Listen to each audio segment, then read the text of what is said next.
हस्बी रब्बी जल्लल्लाह मा फी क़ल्बी ग़ैरुल्लाह नूरे मुहम्मद सल्लल्लाह ला इलाहा इल्लल्लाह हस्बी रब्बी जल्लल्लाह मा फी क़ल्बी। हमारे बच्चे इल्म हासिल ना करें, वो गुलाम हो जाए अमिताभ का। वो साहब यहूदो नसारा का पांव धो के पिए, यहूदो नसारा की चप्पल ढोएं, यहूदियों की तरह चेहरा बना के यहूदी बन जाए, क्रिश्चियनों की तरह बर्थडे पार्टी अपने बेटे का मना के वो क्रिश्चियनों का गुलाम बन जाए। ये फिल्म के स्टार की नकल करे, इनके गले में हो सिकरी, इनके हाथ में हो धागा, इनका चेहरा हो यहूदियों जैसा, इनका लिबास हो काफिरों जैसा, इनकी शादी पार्टी हो यहूदियों जैसी, इनके बेटों का बर्थडे पार्टी हो यहूदियों जैसा। ये मुस्तफा से हटकर ये जलील और रुस्वा हो जाएं, ये तो मुमकिन है, मगर इस्लाम न कभी खतरे में था, न आज है, न कयामत तक रहेगा। इसलिए कि इस्लाम अल्लाह का पसंदीदा दीन है और अल्लाह को किसी से कभी कोई खतरा नहीं था, न आज भी कोई खतरा है, न कयामत तक हमेशा कोई खतरा रहेगा। तो अल्लाह का पसंदीदा दीन है इस्लाम। और ये हम और तुम बोलते हो कि इस्लाम का मुस्तकबिल खतरे में है, मगर अमेरिका का यूरोप का एक वैज्ञानिक अपनी जबान में कहता है कि चूंकि इल्म और रिसर्च के ताल्लुक से दुनिया का एक बड़ा तबका है जो इस्लाम से मानूस है, वो कहता है कि आने वाले 100 साल के बाद अगर यूरोप बर्रे आजम के तमाम ममालिक में, यूरोप बर्रे आजम के तमाम गांवों में अगर कोई मजहब हुकूमती मजहब होगा, वह कौन सा मजहब होगा? हमारा बच्चा लुच्चा लफंगा कव्वाली सुनने वाला, सनीमा सुनने वाला, नमाज नहीं पढ़ने वाला, गुटखा खाने वाला, सिगरेट और बीड़ी से शौक रखने वाला, 24 घंटे मोबाइल चलाने वाला, बदतमीज मस्जिद में भी मोबाइल नहीं छोड़ता है, जलसे में भी मोबाइल नहीं छोड़ता है, स्टेज पे भी मोबाइल नहीं छोड़ता है और अपने खानकाहों में मोबाइल नहीं छोड़ता है। यहूदियों के पास 10 लाख का मोबाइल रहता है मगर उसका मोबाइल जेब में रहता है। यहूदियों के बेटे के पास 5 लाख का मोबाइल रहता है मगर उसका मोबाइल जेब में रहता है। मगर हमारे लुच्चे बेटे, लफंगे बेटे, जो ना दारोगा है, जो ना IAS ऑफिसर है, जो ना IPS ऑफिसर है, जो ना साइंटिस्ट है, ना वैज्ञानिक है, मैं कहता हूं हाँ 24 घंटे मोबाइल तुम चलाता है, अगर DM बन जाओ तो मेरा कलेजा ठंडा हो जाएगा। अगर तुम 5 घंटे मोबाइल चलाता है, IPS ऑफिसर बन जाओ तो हिंदुस्तान के 40 करोड़ मुसलमानों का कलेजा ठंडा हो जाएगा। ये चोरी का मोबाइल 10,000 में खरीद के 24 घंटे उस पे क्या गचड़ गचड़ करता है? तो तुम दारोगा तो बन नहीं पाया, अलबत्ता फटीचर क्लास का एक आदमी बन गया, जोकर बन गया, छोकरी बाज बन गया, गुटखा खोर बन गया, समाज के लिए बोझ बन गया। जाहिर सी बात है जो सरकार की तालीम से हटेगा वह यहूदियों की ठोकर में चला जाएगा और जो मुस्तफा से करीब होगा, सुन्नतों से करीब होगा, जो कुरान को सीने से लगाएगा, जो अपने घर में मुस्तफी कल्चर को नाफिज करेगा, वो अगर गरीब देहाती हो तो अल्लाह उसे यूरोप का हाकिम बना देगा, क्योंकि जापान का हाकिम बना देगा। अल्लाह इज्जत देने को तैयार है, हुकूमत देने को तैयार है। पहले तू मोहम्मदी बन जा, गुर्बत का क्या रोता है? हुकूमत यहाँ मिलेगी, जन्नत वहाँ मिलेगी। बाबा नारे तकबीर, नारे रिसालत, जलसे दस्तार बंदी। जोकरों की तरह फिल्म एक्टर मेरा बच्चा बन रहा है, कुरान ही नहीं पढ़ रहा है, कुरान ही नहीं सुन रहा है, ये गुटखा खा खा करके अपनी एनर्जी को गंवा रहा है। अभी 25 साल की जवानी है, मौलाना के पास पहुंच गया कि शादी की तारीख तय हो गई है, कोई माजून कोई टिकिया हो तो बता दे। 25 साल की जवानी में तो दीवार को आदमी तोड़ देगा। 25 साल की जवानी जिसने किसी लड़की का मुंह ना देखा हो, जिसने कोई इकरामबाजी ना की हो, जिसने कोई मुश्तजनी ना की हो, ऐसी उसके पास ताकत होती है, जो कुदरती ताकत होती है कि वह दीवार को तोड़ दे। यहाँ तो 25 साल का जवान काल चिपक गया है, आंखें अंदर धंस गई है, वह बिल्कुल हिल रहा है। इसकी फजूल गोई ने, फजूल बदअमली ने इसको तबाह किया, फजूल गोई ने इसे तबाह किया, गुटखा खोरी ने इसे तबाह किया, इसे सनीमा देखने ने तबाह किया, इसे मुश्तजनी ने तबाह किया। मैं बूढ़ों से क्या उम्मीद रखूं? ये बूढ़े तो 1 दर्जन बीमारी से ग्रस्त हैं, इसकी तो आंख की बीनाई खत्म है, इसके तो दांत टूट रहे हैं हर 2 महीने के बाद, इसके तो घुटने में दर्द है, इसके तो टखने में दर्द है। बुढ़ापे का मतलब है 1 दर्जन बीमारी का घर, बचपन का मतलब है गुल्ली डंडा खेलना, बचपन का मतलब है खेल तमाशा करना, बचपन बच्चे में आदमी गैर मुकल्लफ होता है, यानी मुकल्लफ नहीं होता, वो नमाज रोजा कुछ ना पढ़े, बच्चा है। जवान होने के बाद नमाज फर्ज होती है, रोजा फर्ज होता है, शरीयत के कवानीन जवान होने के बाद बंदों की तरफ मुतवज्जह होते हैं। बचपन तो खेल का, बुढ़ापा बीमारी का, ये क्रीम पीरियड है जवानी का, जिसमें दुनिया भी सजाना है, आखिरत भी सजानी है, जन्नत जाने का काम भी करना है और दुनिया में इज्जत के साथ रहने के लिए एक शानदार जॉब भी करनी है, बाल बच्चों को इज्जत से खिलाने के लिए एक भारी आमदनी भी करनी है, यानी पढ़ना भी है, नौकरी भी करनी है, बिजनेस भी करना है। इसी पीरियड में केस मुकदमा, कचहरी, कोर्ट, शादी ब्याह, बाल बच्चे पैदा करना, उसे पढ़ाना, घर मकान दुकान जमीन जगह गाड़ी छकड़ा, सारा काम इसी जवानी पे डिपेंड है। ताकि मैं दुनिया में खुशहाल रहूं, उसके लिए हमें 8-8 घंटे मेहनत करना पड़ेगा, उसे हमें 16-16 घंटे पढ़ के लड़के लोगों से नौकरी लेनी पड़ेगी। ये कौन तुमसे कहा कि हिंदुस्तान दूसरों का मुल्क है? यहाँ नौकरी मुसलमानों को नहीं मिलती है और मुसलमानों को यहाँ गुटखा खाने की आजादी है। खूब 24 घंटे गुटखा खा के जवानी में आग लगा दो और ये दूसरों का मुल्क है, नौकरी उसको मिलेगी। आज 9 साल से हिंदुस्तान में चल रहा है मोदी जी का, हिंदुस्तान में सिक्का चल रहा है अमित शाह का, आज कई साल से उत्तर प्रदेश में सिक्का चल रहा है पंडित जी का। यानी आज लोग कहते हैं कि हिंदुस्तान में यही 3, 4, 5 लोग हैं जो हिंदुस्तान को संचालन कर रहे हैं और यही लोग कहते हैं ये इस्लाम के दुश्मन है। ये इस्लाम के दुश्मन इसी इनके जमाने में हर साल 25 से लेकर 30 मुसलमान बच्चे IAS ऑफिसर बन रहे हैं, IPS ऑफिसर बन रहे हैं। पिछले बार रिजल्ट निकला था 30 मुसलमान के बच्चे DM बने थे। उससे पहले रिजल्ट निकला था इसी हिंदुस्तान की सबसे बड़ी दरसगाह अल-जामिअतुल अशरफिया का एक प्रोडक्ट मौलाना शाहिद मिसबाही, उन्होंने IAS निकाल के आज हमारे बिहार में IAS ऑफिसर बन के एक लग्जरियस लाइफ गुजार रहा है, एक शानदार सी जिंदगी, एक मदरसे का प्रोडक्ट। इसी पीरियड में, जिस पीरियड में तू कहता यहाँ नौकरी नहीं मिलती, नौकरी मिलती नहीं है, नौकरी लड़ के ली जाती है। मुकाबला कहते ही उसे है जहाँ मुकाबला हो, जहाँ कोई 10-12 घंटे पढ़ रहा हो तू वहाँ 14 घंटे पढ़, जहाँ कोई 14 घंटे पढ़ रहा हो वहाँ तू 18 घंटे पढ़। पढ़ने के जमाने में सर के बाल उड़ने लगे, उड़ने दे। पढ़ने के जमाने में पाँव की चप्पल घिसती हो, घिस जाने दे। पढ़ने के जमाने में एक बार भी परहेज का वह कपड़ा ना पहनना पड़े, मत पहन। पहनने के जमाने में दाल रोटी खानी पड़े तू खा, लेकिन मुकाबला कर उसका। अगर वह 14 घंटे पढ़ता तू 18 घंटे पढ़, तो फिर मुकाबले में जब तू कामयाब हो जाएगा तो अच्छा पहनता रहेगा, अच्छा खाता रहेगा, अच्छी चप्पल पहनता रहेगा, अच्छी पगड़ी पहनता रहेगा। पहले मेहनत तो कर, ये क्रीम जवानी को तालीम के पीछे लगा दे। कौन बोलता नौकरी नहीं मिलती?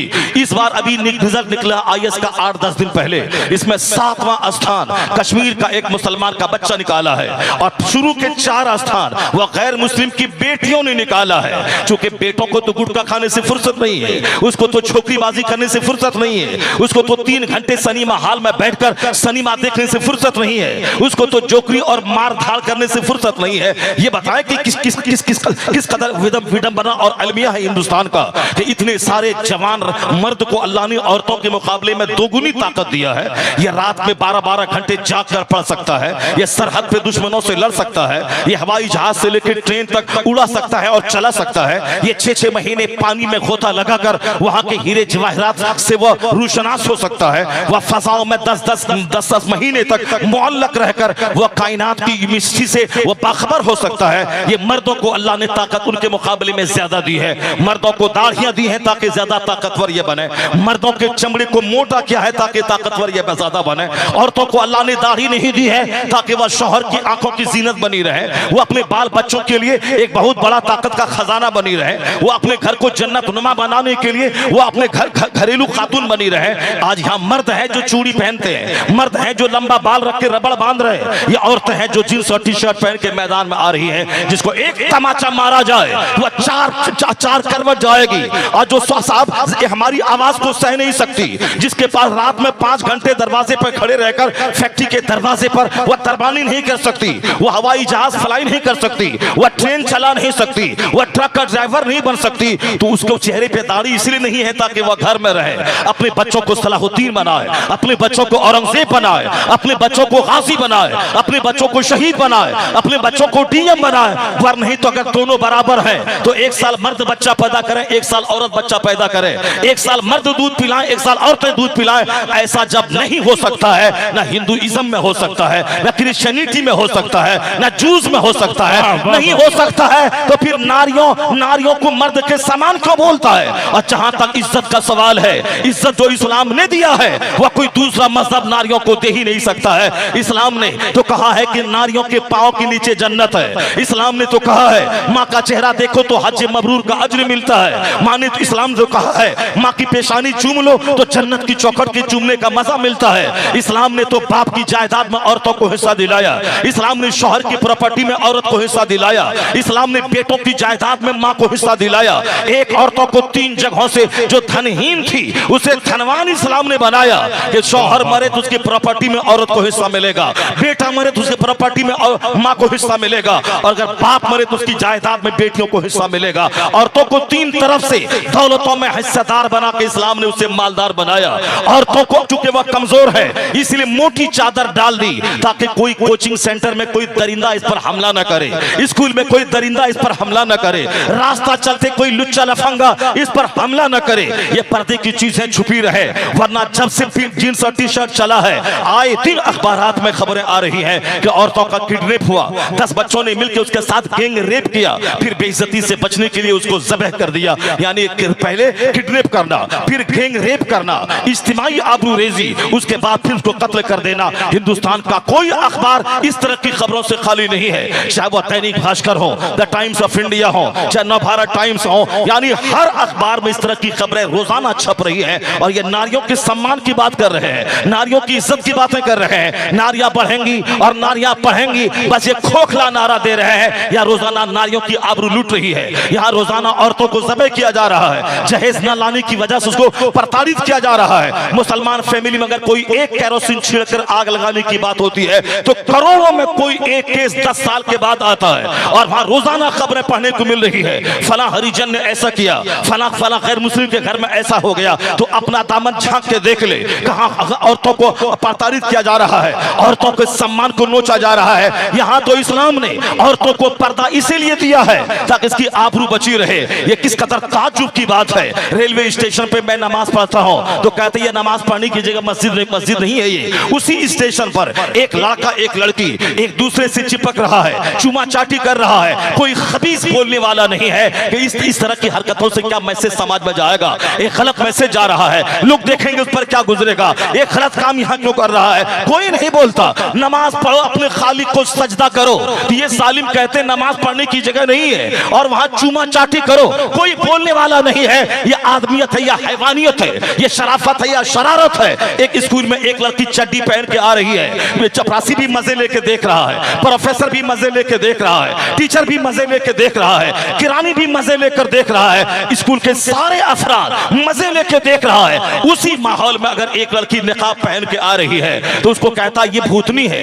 ये चुड़ैल है, ये आतंकवादियों की बेटी है, बदतमीज वहां नंगी आ रही है, कोई बोलने वाला नहीं। और एक औरत सर से लेके पांव तक हिजाब में आ रही है तो उसको सारे लोग नोच रहे हैं। कौन कहा कि शराफत बढ़ रही है, इल्म बढ़ रहा है, इल्म घट रहा है, शरारत बढ़ रही है, लोग हैवान बन रहे। मुस्तफा ने सच कहा था 1400 साल पहले, तुम जाओ अकूलो अक्सर साले का ज़मान, एक वक्त ऐसा आएगा अक्सर लोगों की अक्लें छीन ली जाएंगी। शरारत यही है कि निकाब अच्छा नहीं लगता और चड्डी अच्छी लगती है, क्या तू उसकी परवाह कर रहा है, क्या उसको खातिर में ला रहा है, क्या उसकी बात से सुनने के बाद तू नर्वस हो रहा है। ऐसा कभी नहीं होगा कि इन लुच्चे लफंगों को इज्जत मिले और अल्लाह के परस्तारों को जिल्लत का मुंह देखना पड़े। सिर्फ तू मुस्तफा का गुलाम बन, मुस्तफा की तहजीब को गले से लगा ले। इस छुछंदर और बंदर के पुजारी धाराशाही होंगे, मुस्तफा का मानने वाला गुलाम सारी दुनिया में इज्जत पाएगा, यहाँ हुकूमत पाएगा, यहाँ इज्जत पाएगा। जब मरेगा वहां काफिरों को जहन्नम की आग मिलेगी, मुसलमानों को मुस्तफा का परोस मिलेगा। नारे तकबीर, नारे रिसालत, जलसे दस्तार बंदी। इन लुच्चों लफंगों की क्या बात सुनेगा। ये अगर बोले इस्लाम खतरे में, उसकी बात मान लेगा तुम? ये बोले इस्लाम का मुस्तकबिल खतरे में, इसकी बात मान लेगा तुम? नहीं माने हो। इसलिए इनके पास न कोई इज्जत है, न कोई बकार है, न इसके पास कोई अकीदा है, न कोई इसके पास कोई शराफत है। ये बताए मैं नमाज पढ़ता हूं तो बोलता है नमाज ना पढ़े, और उसके बाद वहीं पर बैठ कर कोई चुमा चाटी कर रहा है, कोई बोलने वाला नहीं है। आखिर जमाने में इंसानों की अक्लें छीन ली जाएंगी। आज मुसलमानों की जिम्मेदारी बढ़ गई है, इसको शऊर से जीना है। मुसलमानों के बच्चों को आज मेहनत से इल्म हासिल करना होगा और दुनिया को बताना होगा तुमने जिस जहालत को इल्म समझा वो इल्म नहीं है। इल्म शराफत का नाम है, इल्म आदियत का नाम है, इल्म मॉरलिटी का नाम है। हमारे कुछ लोग हैं जो उसका झोला ढोते हैं, उसका पांव धो के पीते हैं और ये बोलते हैं कि उसका मुल्क है, यहाँ तो उसका नाज उठाना पड़ेगा। किसने तुमको कहा कि उसका मुल्क है? यह तुम्हारे बाप दादाओं का मुल्क है। 1200 साल पहले जो जिन्होंने कलमा पढ़ा, जिनसे कब्रिस्तान भरा पड़ा है, ये उनका मुल्क है। उनका अगर मुल्क है तो मेरा भी मुल्क है, उनका मुल्क है तो मेरा भी मुल्क है। और उनका बादशाह तो जुज़वी और प्रोफेशनल होता है। मेरा बादशाह गरीब नवाज तो 800 साल से अजमेर में रह के सारे भारत को चला रहा है। इसे किसका मुल्क है? दूसरों का नहीं है। यह मुल्क तो ख्वाजा गरीब नवाज का है, ख्वाजा गरीब नवाज के साथियों का है। और तुम कैसे बोला कि दूसरों का मुल्क है? मुकाबला सख्त है, पढ़ाई बढ़ा दे। मुकाबला सख्त है, जागना बढ़ा दे। मुकाबला सख्त है, हिम्मत बढ़ा दे। मुकाबला सख्त है, कपड़े और मकान और गाड़ी की तरफ नहीं बल्कि शिक्षा और इल्म की तरफ जा। 10 बीघा जमीन है, सबको बेच डाल। अपने बच्चों को डीएम बना, अपने बच्चों को एसपी बना, अपने बच्चों को प्रोबेशनरी ऑफिसर बना, अपने बच्चों को जुडिशरी में भेज, अपने बच्चों को लॉयर बना, अपने बच्चों को जज बना, अपने बच्चों को हिंदुस्तान के सारे दफातर में भेज दे ताकि दुश्मन मजबूर हो जाए तुम्हें रखने पर तुम्हारी क्वालिटी को देखकर। क्वालिटी बढ़ा दे। वो डिग्रीधारी मत बन, वह झोला छाप डॉक्टर मत बन, बल्कि डिग्रीधारी भी मत बन। अभी क्वालिटी को देखा जाता है। क्वालिटी जिसके पास रहे वह ना चाह करके भी तेरे बच्चों को डीएम बनाता है। तो उसे हिंदुस्तान चलाने के लिए आदमी चाहिए और आदमी वही जिसके पास एबिलिटी मौजूद हो। वो तो कमजोरों की कहानी है कि दूसरों का मुल्क है। ये लोग अमेरिका से लौट के आते हैं, मैं अक्सर बोलता हूं, ये बोले कि अमेरिका की सड़कें हिंदुस्तान से अच्छी हैं, चलेगा। वह बोले कि जापान की बिल्डिंग हिंदुस्तान की बिल्डिंग से ज्यादा फ्लैग बोस है, वो चलेगा। वह हिंदुस्तान से ज्यादा अमेरिका यूरोप की तारीफ करें, चलेगा। और मेरा बच्चा अमेरिका से घूम के आने के बाद नहीं बोलता वहां के व्हाइट हाउस हिंदुस्तान की पार्लियामेंट हाउस से ज्यादा खूबसूरत है, वहां की सड़कें हिंदुस्तान से ज्यादा अच्छी चिकनी है। नहीं, वो यही बोलता है हिंदुस्तान हिंदुस्तान है। अमेरिका से अच्छा हिंदुस्तान हमारा, चाइना से अच्छा हिंदुस्तान हमारा, ब्रिटेन से अच्छा हिंदुस्तान हमारा, नॉर्वे कनाडा से अच्छा हिंदुस्तान हमारा। और हम फख्र से कहते हैं इन सारे जहां से अच्छा हिंदुस्तान हमारा। हम बुलबुलें हैं इसकी ये गुलसिता हमारा। तो हमने वो नारा दिया था, आज वो नारा हर शख्स की जबान पे है। हमारे बाप दादाओं ने हिंदुस्तान के जर्रे जर्रे से प्यार करना सिखाया है। 2-4 लुच्चे लफंगों को देखकर ये नहीं बोला जाएगा कि इस्लाम खतरे में है। हिंदुस्तान दिल्ली की कोई बंदरिया इस्लाम और पैगंबर इस्लाम और कुरान के खिलाफ बोले तो उसको सुनने के बाद तुम नर्वस मत हो जाना कि मुसलमान बनने की सजा ये मिल रही है। वो हमारे पैगंबर और हमारे कुरान के खिलाफ वो अपमानित जुमले इस्तेमाल कर रहा है। उन जोकरों की बात पे कान ही नहीं धरना है। वह सिर्फ चंद रोटी खाने के लिए कुत्ता जैसे भौंकता है, उसी तरह 2 रोटी खाने, कुर्सी हासिल करने, सीट लेने, एमएलए बनने, प्रधान बनने, विधायक सांसद बनने के लिए वह भौंकता है। और कोई मुद्दा अगर नहीं मिलता है तो एक इस्लाम मुद्दा मिलता है, एक कुरान उसको मुद्दा मिलता है। उस कुरान और इस्लाम के खिलाफ जहर उगल के अपने ग्रुप में वह हीरो बनना चाहता है, वरना उसकी इल्मी लियाकत का तो ये आलम है। एक जुमला कायदे से उसको हिंदी नहीं आती है, एक जुमला कायदे से अंग्रेजी नहीं आती है, वो चला है इस्लाम के खिलाफ जबान खोलने। मैं बताऊंगा ठहर कर कि यूरोप का जॉर्ज बर्नार्ड शॉ ने क्यों कहा था, if any religion has a chance of ruling over England nay Europe within the next 100 years it is Islam. आने वाले 100 साल के भीतर पूरे यूरोप बर्रे आजम में अगर कोई मजहब हुकूमती मजहब बनने वाला है तो वह मजहब इस्लाम बनने वाला है। बर्नार्ड शॉ ने कहा, कोई मौलवी नहीं बोला है, कोई पीर साहब नहीं बोले, हम लोग तो बोलते रहते हैं, मगर यह जुमला एक क्रिश्चियन का है जो यूरोप में आज से 50 साल पहले जिसकी मौत हो गई और जिससे हजरत मौलाना अब्दुल अलीम सिद्दीकी मेरठी अलैहिर्रहमा से एक जबरदस्त मुनाजरा हुआ था। उससे इस्लाम से इतना इंप्रेस्ड हुआ कि उसने दुनिया का जायजा लेने के बाद ये जुमला अपनी जबान से निकाला था। ऐसा महसूस हो रहा है कि जो इल्म की धमक, साइंसी तहकीक, कुरान पाक की तालीम की रोशनी जो दुनिया भर में फैल रही है, उसको देखकर यह कहा जा सकता है कि आने वाला वक्त इस्लाम का इतना खूबसूरत वक्त आ रहा है कि सिर्फ ऑस्ट्रेलिया अमेरिका नहीं बल्कि यूरोप जो दुनिया का सबसे तरक्की याफ्ता बर्रे आजम है, उन्होंने कहा था यूरोप बर्रे आजम में अगर कोई मजहब हुकूमती मजहब बनने वाला है तो वह मजहब इस्लाम बनने वाला है। जरा ठहर के मैं इस पर तबसरा करता हूं, पहले हवाई बातें नहीं बल्कि मैं अपने पढ़े लिखे बच्चों को बावर में करा दूं कि कुरान करीम नफरत फैलाता है या इल्म का उजाला फैलाता है। कुरान करीम ने जिस तहकीकात को दुनिया के सामने रखा है, आज यूरोप का दानिश्वर देख के दंग रह रहा है। आज ऑस्ट्रेलिया का और साहब थाईलैंड की राजधानी बैंकॉक का प्रोफेसर वह कलमा पढ़े बगैर नहीं रह रहा है। वह कौन सी आयत थी जिसको के थाईलैंड की का एक जबरदस्त वैज्ञानिक उसको देखने के बाद वो कलमा पढ़े बगैर नहीं रह सका।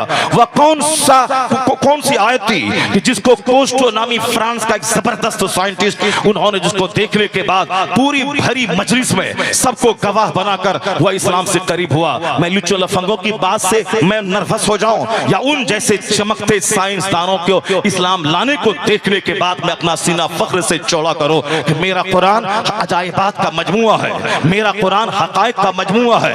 हुजूर ने कहा था ला तनक़ज़ी अजाइबहु, यानी इसके अजाइबात कभी खत्म ना होंगे। और दूसरी अल्लाह फरमाता है एक जगह कि सनुरीहिम आयातिना फिल आफाक व फी अनफुसिहिम हत्ता यतबय्यन लहुम अन्नहुल हक। अल्लाह कहता we shall show our portents in the horizons and in themselves that it will be manifest that it is true.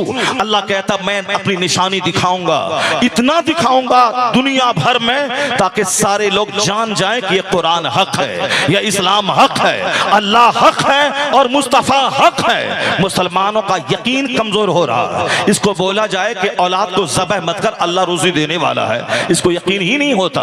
ये काफिरों का देखा देखी तो बच्चे के बाद या तो कंडोम का इस्तेमाल करता है या तो माने हमल अद्वियात का इस्तेमाल करता है, चूंकि यकीन ही कमजोर हो गया। क़यामत की निशानी है कि आखिर जमाने में इल्म दुनिया से उठा लिया जाएगा। वयुरफाउल इल्म, इल्म दुनिया से उठ जाएगा। आखिर जमाने में जब इल्म उठ जाएगा तो फिर जहालत जाहिर होगी। कोई एक आलिम नहीं मिलेगा दुनिया में जो फराइज के मसले को बता दे। दो भाई आपस में लड़ेंगे, इतनी प्रॉपर्टी मेरा बाप छोड़ के मरा है और हम दो भाई हैं, एक बहन है, हमारी एक फूफी है, हमारी एक फूफी है, हमारा एक भतीजा है, और किसमें जायदाद तकसीम कैसे होगी कोई नहीं बता पाएगा। एक मुत्तकी फकीह आलिम भी हो वली भी हो ढूंढने से नहीं मिलेगा। आया है हदीस में कि मोटा ताजा जानवर लेकर एक शख्स मुत्तकी फकीह की तलाश में निकलेगा, उसका जानवर दुबला पतला हो जाएगा लेकिन कोई मुत्तकी फकीह नहीं मिलेगा।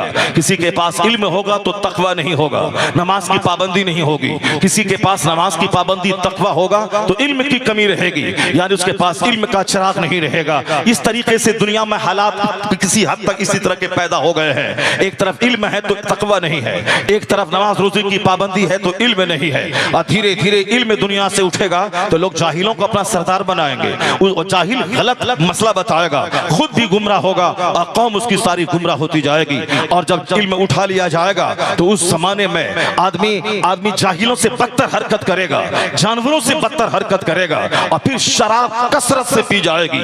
ये क़यामत की निशानी है कि इल्म उठा लिया जाएगा, ज़िनाकारी जाहिर होगी, यानी इस कदर आदमी के बदन में ज़िना शहवत कूट कूट कर भर दी जाएगी कि 3 साल का बच्चा भी ऐसी बातें बोलेगा जिनकी बातों से शहवत टपकेगी। 4 साल का बच्चा भी ऐसा काम गली में करेगा जिसको देखने के बाद एक 24 साल का जवान शर्मा जाएगा। और फिर चाहे पढ़ा लिखा आदमी हो बेपढ़ा लिखा आदमी, वो अपने दफ्तर में बैठकर, मदरसे में बैठकर, स्कूल कॉलेज में बैठकर, हर जगहों पे बैठकर सिर्फ शहवत की बात करेगा।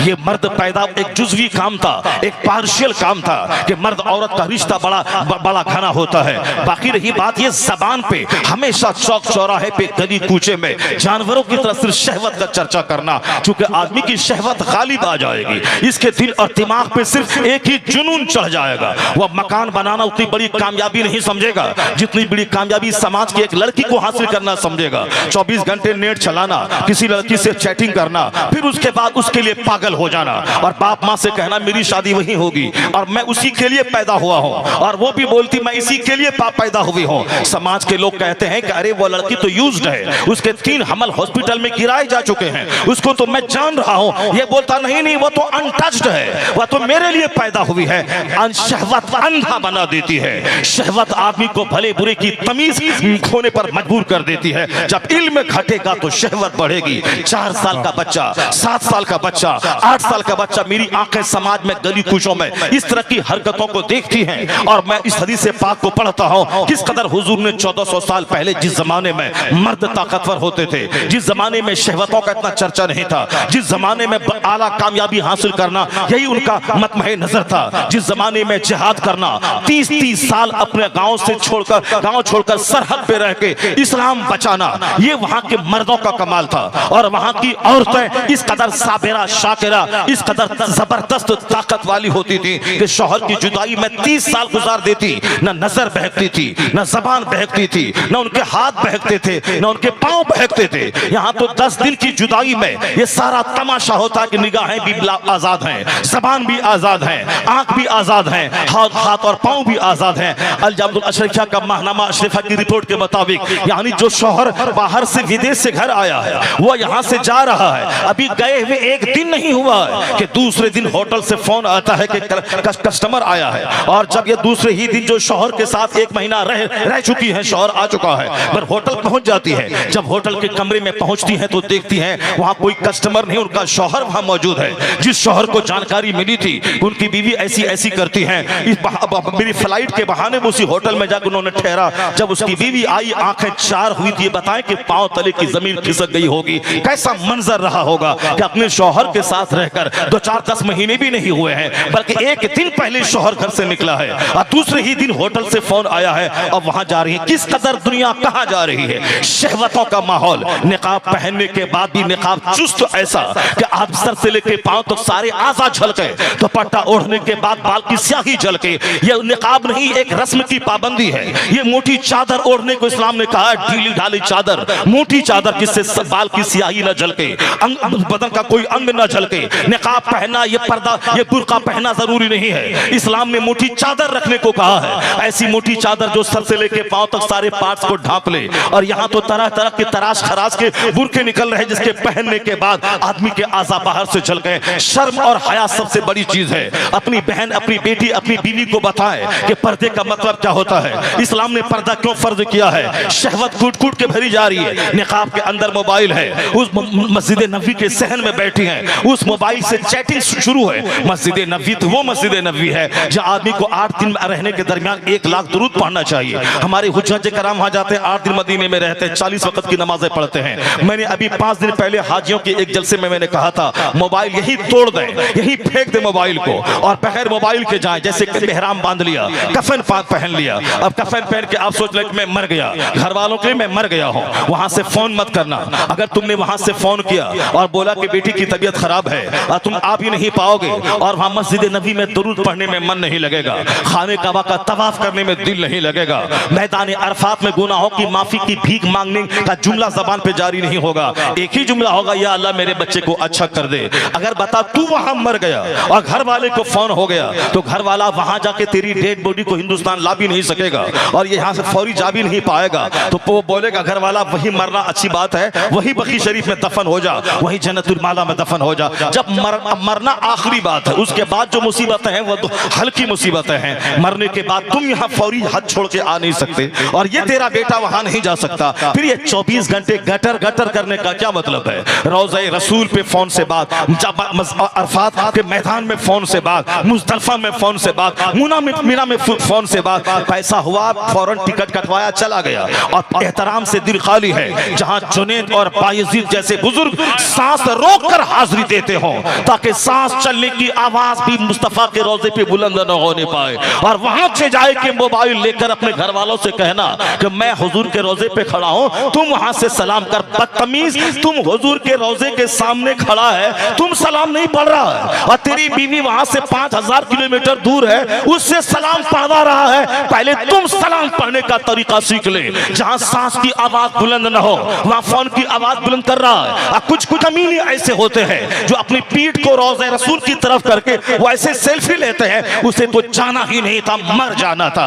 पैसों की फरावानी हुई और चलते बने, न आदाब सीखा, न हरम की जमीन का एहतराम सीखा, न मौलाना के पास जाके 2-4 महीने मैं जाके लब्बैक ही कहना नहीं सीखा और तवाफ के दरमियान की दुआएं नहीं सीखा। हज में कितने फराइज वाजिबात और सुनन है उसको नहीं सीखा। पैसा हुआ, वीजा लगाया और चल दिया। अब हाँ दूसरों से कहते हैं कि लब्बैक पढ़वा दीजिए और मेरा एहराम बंधवा दीजिए, चले जा रहे हैं। कमाई जैसी की तैसी, वहां गए आइसक्रीम खाना और मोबाइल चलाना। हरमैन की एक नेकी 1 लाख के बराबर है, मस्जिद हराम की तो एक गुनाह भी 1 लाख के बराबर है। वह मस्जिद हराम, दुनिया की दूसरी मस्जिदों में दुनिया की बात करना हराम है और दुनिया की दूसरी मस्जिदों में जो दुनिया की बात करता हो उसकी नेकियों को इस तरह से ये दुनिया की बातें खा जाती हैं। जिस तरह से आग को लकड़ियां खा जाती हैं, आपके गांव की मस्जिद, इस मस्जिद में दुनिया की बात करना हराम, और नेकियों को खा जाती है जिस तरह आग लकड़ी को खाती है।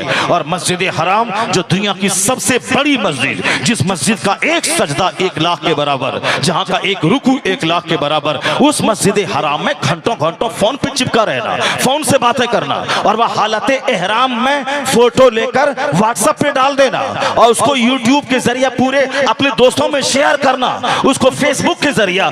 बदतमीज, बेहतर था कि तू नहीं जाता वहां जाके, ये क्या खरबा गुना तुमने मोल ले लिया, जो हिंदुस्तान में हराम था तो था ही, वो वहां जाके 1 लाख गुना ज्यादा गुना तुम करके आ गए। इसलिए हदीस में एक पढ़ता हूं आपके सामने, जब नापाक कमाई, नाजायज कमाई, झूठ बोल के जो माल कमाया हो, जो दूसरों की जमीन पर गासिबाना कब्जा करके माल कमाया हो, नाजायज कमाई, और फिर नाजायज नीयत है। नियत यह है कि चाहे जन्नत मिले ना मिले, अभी 50 गाड़ी आगे पीछे लखनऊ छोड़ने के लिए जाए, 50 माला गले में रहे, और अगर कोई दोस्त नहीं आया तो जिंदगी भर गिरा बांध के रखना है। मैं हज को जा रहा था, तुम मिलने नहीं आया, वो मेरा समधी मिलने नहीं आया, वो हज से वापस आने के बाद उसी गिरह को बांधे रहता है। जबकि शैतान को कंकड़ी मारने का मतलब है वह दुनिया को मार दिया, दुनिया को पांव के नीचे रौंद दिया, तमाम नाजायज ख्वाहिशात को पांव के नीचे रौंद दिया, नहीं वहां से आके गिरह बांध के लाता है। अब सुनिए वो हदीस पाक, जब एक शख्स नाजायज कमाई से झूठ बोलकर जो माल जमा किया हो, गलत तरीके से उसको लेके जब हज को जाता है,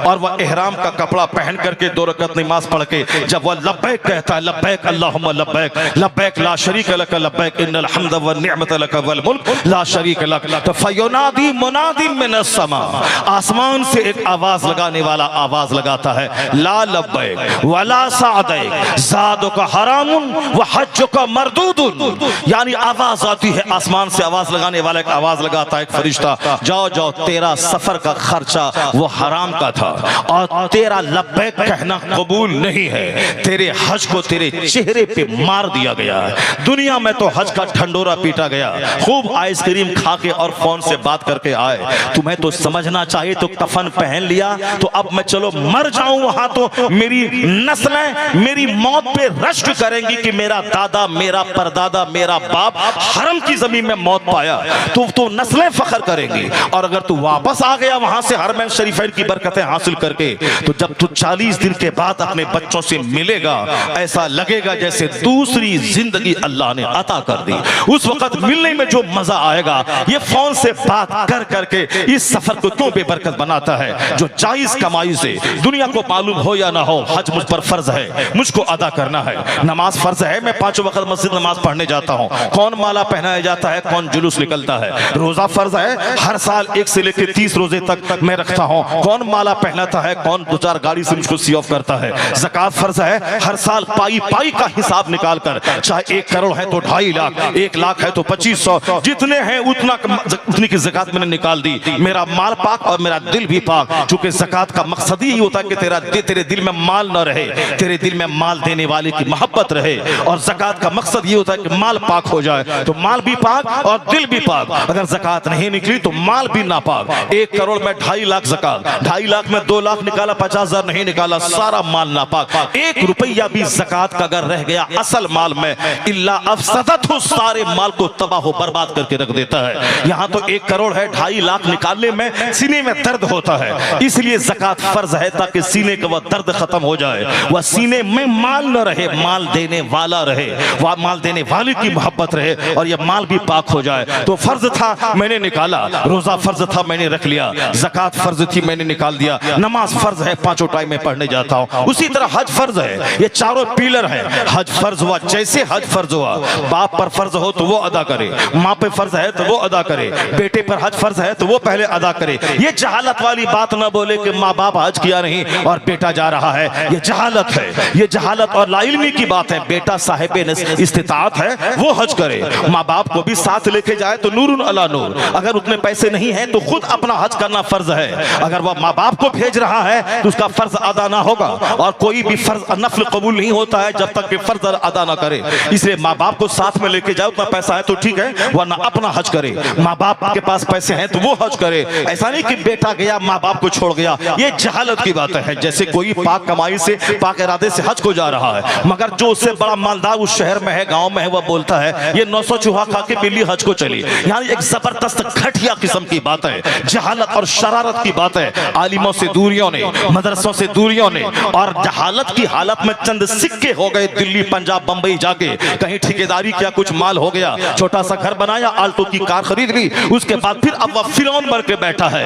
ये मौलाना मौलवी मदरसा क्या है? ये सब तो चंद सिक्के कमाते हैं मस्जिद में इमामत करके। मैं तो एक टेंडर लेता हूँ, 10 लाख रुपए की कमाई हमारी होती है। बेहतर था कि तू गरीब रहता, कम से कम मौलाना को इज्जत से सलाम तो करता, कम से कम 5 टाइम मस्जिद तो जाता, कम से कम तेरा दिल नर्म तो रहता, कम से कम गरीबी की वजह से तेरे आंख से आंसू के कतरे तो निकलते, कम से कम तू अपने आप को कुछ भी नहीं समझता। ये कौन सा पैसा तुमने कमा लिया कि आलिमों की तौहीन, मस्जिद की तौहीन, मदरसे की तौहीन और फिर फराइज़ व वाजिबात की तौहीन, और तुमने दुनिया को इज्जत देना शुरू किया। और फिर कोई मुत्तकी हो, तकवा जिसके पास हो, तकवा के बजाय तुमने पैसे को वैल्यू देना शुरू किया। पैसा अगर किसी शराबी के पास हो, उसके लिए तू खड़ा हो जाता है। किसी के सीने में कुरान हदीस का इल्म हो तो तू ये पसंद करता है कि ये मुझको सलाम करे, चूंकि इसके पास पैसे नहीं है और मैं पैसे देकर इनको मस्जिद में चंदा देकर मैं इनकी तनख्वाह का इंतजाम करता हूँ। बेहतर था कि गरीब रहता। ना अहलों के लिए पैसा एक मुसीबत है, पैसों की वजह से तबाह बर्बाद हो रहे हैं। पैसा नहीं, अब वो दूसरा आदमी हज को चला गया, अल्लाह का डर था, 10 साल से पैसे जमा किया, वो हज को जा रहा है, ये डींगे मारता है। 900 चूहा खा के बिल्ली हज को चली। मैं कहता हूं 900 चूहा क्यों? कौन बोला तुमको 900 चूहा? 900 करोड़ चूहा भी खा के कोई हज को जाए, ये हदीस पाक सुन ले सीना फट जाएगा। हुजूर कहते हैं कि जब कोई शख्स ये कहता है ये इतना बड़ा मुजरिम है कि अल्लाह इसको माफ नहीं करेगा, अल्लाह इसको नहीं बख्शेगा, तो अल्लाह कहता है मन अंत, तू कौन है कहने वाला कि अल्लाह इसको माफ नहीं करेगा? जाओ जाओ, मैंने इनको माफ किया और तुझको जहन्नम की आग में झोंक दिया। कौन है तुम बोलने वाला? अल्लाह बख्शिश करने वाला है, वो तो 99 कातिल को माफ करने वाला है। अल्लाह वो दिल देखता है कि दिल में कितनी मोहब्बत, कितना खौफ अल्लाह का है। नमाज, रोजे, हज, जो ज़कात फराइज़ व वाजिबात फराइज हैं, इसको तो अता करना ही है। एक वक्त की नमाज छोड़ना हराम और गुनाह कबीरा है, और नमाज फर्ज आजम है, नमाज का छोड़ना भी गुनाह आजम है। नमाज छोड़ने के बाद अगर कोई बोले तो अल्लाह तो दिल देखता है, उसकी झूठी बात नहीं मानी जाएगी। फराइज़ व वाजिबात की अदायगी के बाद अगर वह बोलता है मैं तो बज़ाहिर सजदा करता हूँ, कबूल करना अल्लाह का काम है, मैं तो सिर्फ कानून पे अमल करता हूँ, अब वह रोता रहता इलाही मेरा काम था बज़ाहिर कानून पे अमल करना, मैं नहाया धोया, कपड़ा मेरा पाक, जगह पाक, बदन पाक, मैंने ज़ाहिरी तौर पे क़िरात सीख ली, रुकू और सजदा कर रहा हूँ, बाकी कबूल करना तेरा काम है। वो बोले फजले इलाही से कबूल होगा, वो बोले अल्लाह के करम से कबूल होगा। यहाँ शराब पीता है और बातें इस तरह की डींगे मारता है। 900 करोड़ चूहा खा के अगर कोई हज को जाए, अगर अल्लाह ने हज कबूल कर लिया, उसके सारे गुनाहों को माफ कर दिया, तो तेरा सीना क्यों फटता है? तू क्यों चिढ़ रहा है? तू क्यों जल रहा है? 900 करोड़ चूहा खा के जाए, अगर हज कबूल हो गया तो हदीस में आया है, उलमा कराम से पूछ ले, सरकार फरमाते हैं हज मबरूर का बदला सिर्फ जन्नत है, बाकी कुछ नहीं। यानी जिसका हज कबूल हो गया वो हज मबरूर, उसका बदला सिर्फ जन्नत है, सिर्फ जन्नत, बाकी कुछ नहीं, हज मबरूर का बदला। और सुन वो हदीस जिसमें हुजूर ने फरमाया था मन हज वलम यरफुस वलम यफसुक रजा का यौमिन फलततहु उम्मु। हुजूर कहते हैं जिसने हज किया और दौरान हज जिसने कोई बुराई नहीं की, कोई बेहयाई का काम नहीं किया, तो ऐसे लौटता है जैसे आज ही माँ के पेट से पैदा हुआ। ये हदीस पाक तो पढ़ता नहीं, जहालत की वजह से 900 चूहा खा के बिल्ली हज को चली। इसी तरह की बेशुमार शरारतें हैं जो हमारी जबान से जाहिर होती रहती है, और हम एक दूसरे के सामने इस तरह के जुमले बोलते रहते हैं। फर्ज फर्ज है, नफल नफल है, वाजिब वाजिब है। फर्ज को फर्ज के खाने में रखना है, नफल को नफल के खाने में रखना है, वाजिब को वाजिब के खाने में रखना है। ऐसा नहीं कि नफल को फर्ज बना लेना है और फर्ज को नफल समझ लेना है, ऐसा नहीं होता है। जरा गौर से सुनिए ये बातें, मैं यहाँ विराम देता हूँ, उसके बाद में कुरान के अजायबात पे तबसरा करता हूँ कि किस तरह सारी दुनिया में, इस साइंटिफिक वर्ल्ड में किस तरह कुरान के अजायबात वाज़े हो रहे हैं। ये लुच्चे लफंगों की वजह से हमारे बच्चे नर्वस ना हो, बिल्कुल ना हो। दौलत कमाना कमाल नहीं, मकान बनाना कमाल नहीं, कुरान पाक पढ़ना कमाल है, कुरान पाक पे अमल करना कमाल है, झोपड़ी में रह के ईमान बचाना कमाल है। वरना हम क्या दौलत कमा पाएंगे? हिंदुस्तान का एक काफिर 100 करोड़ की कार खरीदा है, उसके पहिया की कीमत है 10 करोड़ रुपए। मैं अपना घर बेच दूं, 10 बीघा जमीन बेच दूं, मैं अपनी डिजायर बेच दूं, फिर भी उसके एक पहिया की कीमत के बराबर ये नहीं नहीं हो पाएंगे। इतनी दौलतें अल्लाह ने काफिरों को दी हैं, इतनी दौलतें उसके पास है। उसके पास जो मकान है 36 मंजिला मकान जिसकी कीमत कई हजार करोड़ रुपए है, जिसने न्यूयॉर्क अमेरिका में, जिसने लंदन में उन्होंने 4000 करोड़ का होटल खरीदा हो। कितनी दौलतें उसके पास हैं, लेकिन हमारे पास कितनी दौलतें हैं उसके मुकाबले में कुछ नहीं, जीरो में हो। मुसलमानों में 10 एक मुट्ठी भर 10 आदमी के पास अगर अरबों खरबों की दौलत है, अगर यूसुफ लुलू मॉल वाला का लखनऊ का अगर वो हजारों करोड़ का मालिक है, तो कितने लोग 40 करोड़ हिंदुस्तानी मुसलमानों में इक्का दुक्का ऐसे लोग हैं। और वहां तो कदम कदम पे ऐसे लोग हैं जिनकी कार की कीमत 10 करोड़ रुपए है, जिनके मकान की कीमत कई हजार करोड़ रुपए है। बेतहाशा दौलत है। अगर तुम आलिम से दूर रहे, मुमकिन है उसका मकान तेरे ईमान को लूट ले।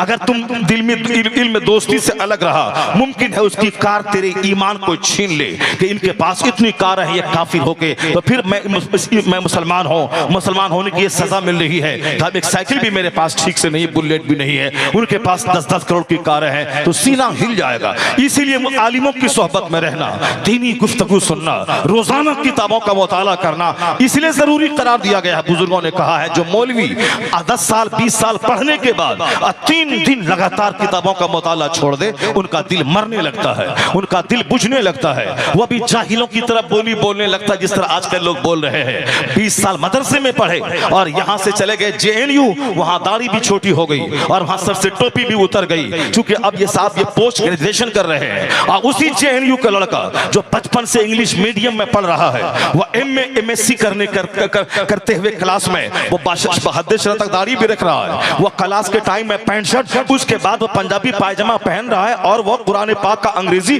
ट्रांसलेशन पढ़ रहा है और उसके दिल में इस्लाम का दर्द पैदा हो रहा है। और ये 20 साल पढ़ने के बाद वहां गया, 20 दिन भी नहीं हुआ कि चेहरे की दाढ़ी भी छोटी हो गई और सर से टोपी उतर गई। इसका मतलब है कि किताब पढ़ा, वो किताब दिल में नहीं उतरी है। सिर्फ ज़बानी तौर पर पढ़ना कमाल नहीं है, बल्कि उसे दिल में जगह देना, उस पर गौर फिक्र करना, यह कमाल है। बुजुर्गों ने कहा है कि मुताला मरते दम तक करते रहना है। जमीन फौरन सूख जाती है जब 2-4 दिन तेज धूप होती है, जमीन मर जाती है। उसको दोबारा जिंदा करने के लिए बारिश मतलूब है, जाके अंदर से पानी डालें या फिर आसमान का पानी पड़े, तब वह खेत जिंदा होता है, तब दूसरी फसल लगती है। 2-4 दिन की धूप जमीन को मार देती है, जलाकर राख कर देती है। उसी तरह 2-4 दिन घोंडों की सोहबत, लुच्चों की सोहबत, लफंगों की सोहबत, बेनमाजी की सोहबत, दुनियादारों की सोहबत, यह दिल को मार देती है, यह दिल को जला के राख कर देती है। इसलिए हुजूर ने कहा था मालदारों के पास मत बैठना ए आयशा, मालदारों के पास बैठने से दिल सख्त हो जाता है। और यहाँ हम मालदारों की सोहबत तलाश करते हैं, कहाँ मिले कोई प्रधान, कहाँ मिले कोई सांसद, कहाँ मिले कोई विधायक। इसीलिए हमारा दिल जब मर गया तो हम अपना नेता किसी डकैत को बनाते हैं, किसी चोर को बनाते हैं, किसी मर्डरर को बनाते हैं, किसी हरामखोर को बनाते हैं। और जब वह हरामखोर मर जाता है तो मैं खौफज़दा हो जाता हूँ, अब कहीं मेरी इज्जत तबाह ना हो जाए, मेरा वो हरामखोर मेरा सहारा था। और अब हम डरने और सहमने लगते हैं, जबकि आला हजरत ने 100 साल पहले कहा था कि कोई चोर डकैत तेरा रहनुमा नहीं है, कोई कातिल तेरा रहनुमा नहीं है, कोई मर्डरर तेरा रहनुमा नहीं है। आला हजरत ने 100 साल पहले कहा था गमज़दों को रज़ा मुज़दा दीजिए कि है बेकसों का सहारा हमारा नबी। तुम्हारा सहारा हमारा नबी है, हमारा सहारा नबी के सहाबा है, हमारा सहाबा हसने का, हमारा सहारा हसने करीमैन है, हमारा जबरदस्त आसरा गौसे आजम है, हमारा जबरदस्त सहारा ख्वाजा गरीब नवाज है। मगर चूंकि हमारा दिल मर जाता है तो हम किसी गुंडे को अपना सहारा समझते हैं, किसी कातिल को अपना सहारा समझते हैं, किसी हरामखोर को